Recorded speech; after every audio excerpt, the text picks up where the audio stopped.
लोकशाही विचाराचा बुलंद आवाज, लोक परिषद न्यूज। छत्रपती संभाजीनगर जगद्गुरू संत सरस्वती महाराज यांच्या 650व्या जयंतीनिमित्त राम रस्ता संकल्प अभियान अंतर्गत 7 ऑगस्ट रोजी सकाळी 10 वाजता कलश पूजन कलश वितरण सोहळ्याचे आयोजन भाजप प्रदेशाध्यक्ष रवींद्रदादा चव्हाण यांच्या हस्ते करण्यात आले होते। हा उपक्रम सामाजिक समरसता, बंधुभाव आणि संत रोहिदास महाराजांच्या समतेच्या विचाराचा प्रसार करण्याच्या उद्देशाने आयोजित करण्यात आलाय। देशभरात संत रोहिदास महाराजांच्या 650व्या जयंतीनिमित्त विविध कार्यक्रमांचे आयोजन होत असून मुकुंदवाडी छत्रपती संभाजीनगर येथील हा सोहळा त्याच अभियानाचा एक भाग असल्याचे भाजप अनुसूचित जाती मोर्चाचे प्रदेशाध्यक्ष विश्वजित अनिलकुमार गायकवाड यांनी सांगितले। ते बोलताना म्हणाले की त्यांचे संत रविदास महाराजांचे विचार तळागाळापर्यंत पोहोचविणार आहोत। संत रोहिदास महाराजांच्या पावन जन्मभूमी काशी वाराणसी येथून आणलेल्या पवित्र कलशांचे पूजन करून त्यांचे भाविकांना वितरण करण्यात आले। कार्यक्रमाला सर्व समाज बांधवांनी मोठ्या संख्येने सहभागी झाले, त्याबद्दल मी त्यांचे मनापासून आभार मानतो, असे विश्वजित गायकवाड यांनी सांगितले। कार्यक्रमाचे आयोजन नारायणभाऊ कुचे यांच्या मार्गदर्शनाखाली करण्यात आले। कार्यक्रमाला आमदार, खासदार, संत महंत, पदाधिकारी, कार्यकर्ते, महिला आदींची उपस्थिती होती।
भारतीय जनता पार्टीचे लोकप्रिय प्रदेशाध्यक्ष तथा माननीय आमदार श्री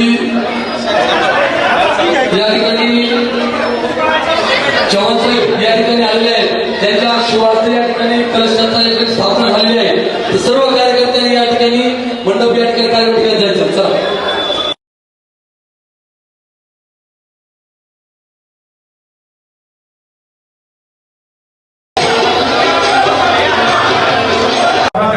काय नियोजन होतं?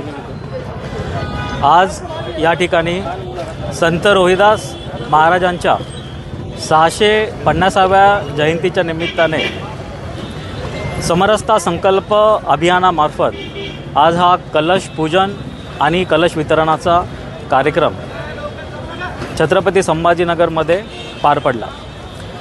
संत रोहिदास महाराजांच्या 650व्या जयंतीच्या निमित्ताने भारतीय जनता पार्टीने हा उपक्रम हातात घेतलेला आहे।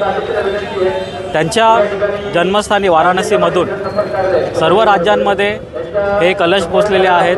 त्यांच्या जन्मभूमीतली पवित्र माती या कलशमध्ये आम्ही आणलेली आहे आणि छत्रपती संभाजीनगरमध्ये आम्ही आता सर्व जिल्हाध्यक्षांना इथे निमंत्रित करून त्याचे कलश बनवून प्रत्येक जिल्ह्याला हे कलश दिलेले आहेत आणि त्या जिल्ह्यामधून ते प्रत्येक मंडल लेवलला ते कलश पोचणार आहेत आणि संपूर्ण मंडलामध्ये आम्ही हे कलश घेऊन जास्तीत जास्त लोकांपर्यंत संत रविदास महाराजांचे विचार आम्ही पोहोचवण्याचा प्रयत्न या कार्यक्रमातून करणार आहोत। हा कार्यक्रम भाजपचा आहे का सामाजिक आहे? भाजपचे सगळे कार्यक्रम हे सामाजिकच असतात आणि यामध्ये फक्त एकच पक्ष इन्व्हॉल्व दिसतो? नाही, आता म्हणजे मी भाजपचा कार्यकर्ता असल्यामुळे मी भाजपबद्दलच बोलणार आहे। साहेब, आज प्रदेशाध्यक्षांनी या कार्यक्रमाला हजेरी लावली, येणाऱ्या 29च्या नांदी आहेत. त्यांना आपण 29च्या ऐवजी आपण आता मध्ये 27 आहे, 28 आहे, भरपूर वर्ष आहेत अजून. सर्व समाज बांधवांना काय आव्हान करणार आहे? आणि सगळ्या समाज बांधवांना मी आवाहन करीन की या कार्यक्रमामार्फत संत रोहिदास महाराजांचे जे समता, समरसता, बंधुता, न्याय हे जे त्यांचे विचार आहेत आणि त्यांच्या विचारांची हे त्यांनी 650 वर्षापूर्वी हे विचार त्यांनी सांगितले होते. आणि डॉक्टर बाबासाहेब आंबेडकरांनी जेव्हा आपल्या देशाचं संविधान लिहिलं तेव्हा त्याच्यामध्ये त्यांनी जे न्याय, स्वातंत्र्य, समानता हे जे मूल्य घेतलेले आहेत ह्याची पेरणी मला असं वाटतं की संत रोहिदास महाराजांनी 650 वर्षापूर्वी केली होती. आणि त्यांचे विचार मला असं वाटतं की आपण सगळ्यांनी आपल्या दैनंदिन जीवनात आणि आपल्या पुढच्या आचरणात आणले पाहिजेत आणि आपल्या येणाऱ्या पुढच्या पिढीलासुद्धा संत रोहिदास महाराजांचे पवित्र विचार आपण शिकवले पाहिजे. धन्यवाद.